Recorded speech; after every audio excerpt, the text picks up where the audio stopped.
Shalom semuanya, berjumpa kembali pada kesempatan sore hari ini melalui sosial media ini.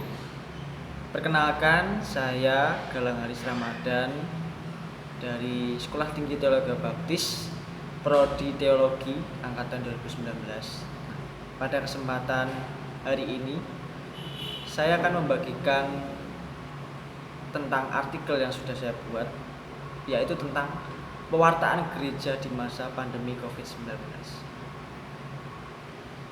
Kalau kita mengetahui pandemi COVID-19 yang biasa kita sebut kata virus corona, tentu ini menjadi beban atau menjadi bencana global, terutama menyerang bangsa Indonesia genap 1 tahun ini. Di Indonesia merupakan salah satu negara yang terkena virus corona. Tentu hal ini membuat masyarakat dikejutkan dengan munculnya virus tersebut secara tiba-tiba. Oleh karena itu, membuat masyarakat di Indonesia sangat takut, khawatir karena virus ini cepat menular. Dengan adanya COVID-19 ini membuat semua tempat-tempat umum ditutup, misalnya pasar, sekolah, kampus, bandara, gereja, masjid, maupun yang lain-lainnya. Pandemi membuat semua manusia merasa kegelisahan dan kecemasan, terlebih di dalam beribadah di tempat umum, yaitu gereja. Dengan adanya COVID-19, semua orang harus berada di rumah. Mereka harus stay, tidak boleh keluar, tidak boleh kemana-mana. Mereka harus beribadah di rumah atau melalui sosial media. Tentu ini membuat mereka sebagai orang Kristen memiliki rasa kemalasan atau lupa beribadah kepada Tuhan, sehingga kurangnya kepercayaan kepada Tuhan akibat terkena COVID-19. Ini membuat masyarakat sangat resah karena segala sesuatu harus dilakukan di rumah terlebih dahulu. Kalau kita melihat di dalam Perjanjian Baru, kata rumah banyak digunakan. Sebutan untuk rumah di dalam bahasa Yunani adalah oikia. Kata oikia lebih dimengerti sebagai rumah dan tempat tinggal, tetapi merujuk pada sebuah tempat ibadah. Kata oikia dalam Perjanjian Baru dapat berarti rumah, keluarga, atau rumah tangga. Itu sebabnya jika kita melihat di dalam Kisah Para Rasul, di dalam Kisah Para Rasul 10, di situ para rasul melayani dan melakukan ibadah dari rumah ke rumah. Seperti salah satu contohnya yaitu di rumah Cornelius. Bagaimana perjalanan Petrus dan juga para rasul yang lainnya melakukan ibadah di rumah ke rumah. Ibadah dalam maknanya kalau kita melihat hidup dan hubungan manusia secara pribadi dengan Allah. Allah yang dinamis bergerak dalam ibadah manusia yang progresif menunjukkan bahwa ibadah tidak dibatasi oleh ruang dan waktu.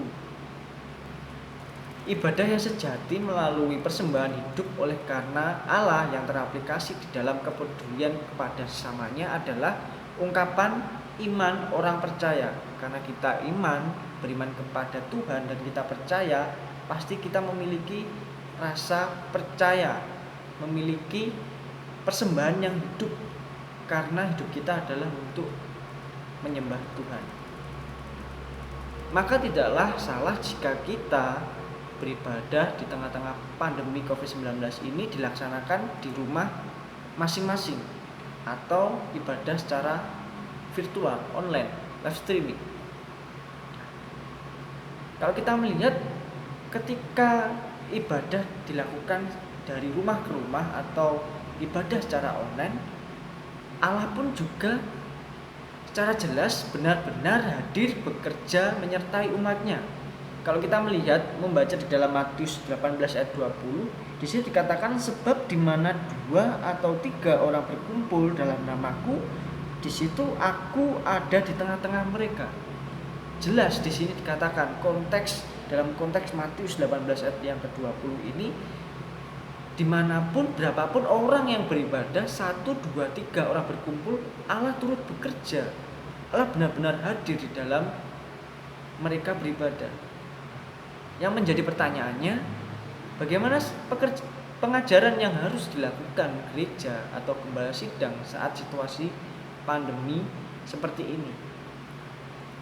Ini yang mungkin menjadi permasalahan, menjadi kebimbangan di dalam gereja.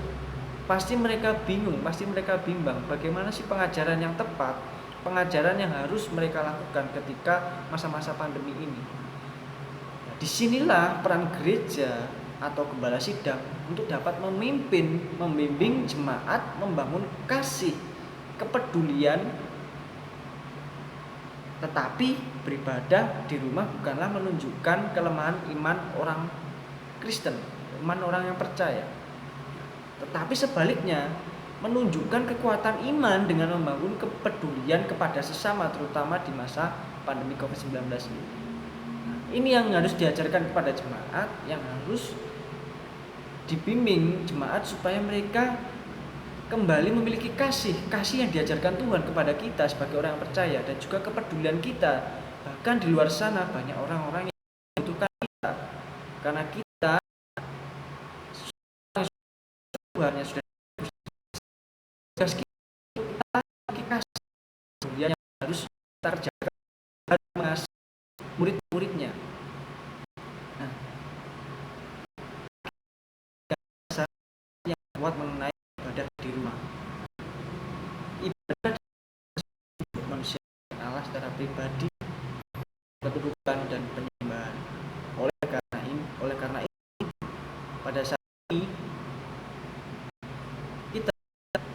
kita diajarkan untuk kita membangun kepedulian kita terhadap kita beribadah secara online, ibadah secara virtual. Untuk ini, mari kita belajar kepedulian kita. Dulu kita belum memiliki kasih seperti yang kasih Tuhan ajarkan pada kita. Dulu yang kita belum memiliki kepedulian seperti kepedulian yang Tuhan ajarkan pada kita. Mari saat ini waktu yang tepat untuk kita mengajarkan kasih yang Tuhan ajarkan pada kita, dan kepedulian yang harus kita ajarkan, yang kita berikan kepada orang-orang yang membutuhkan kita. Demikian yang dapat saya bagikan kepada Bapak Ibu Saudara sekalian, kiranya memberkati dan berguna, bermanfaat, menjadi berkat bagi banyak orang. Tuhan Yesus memberkati.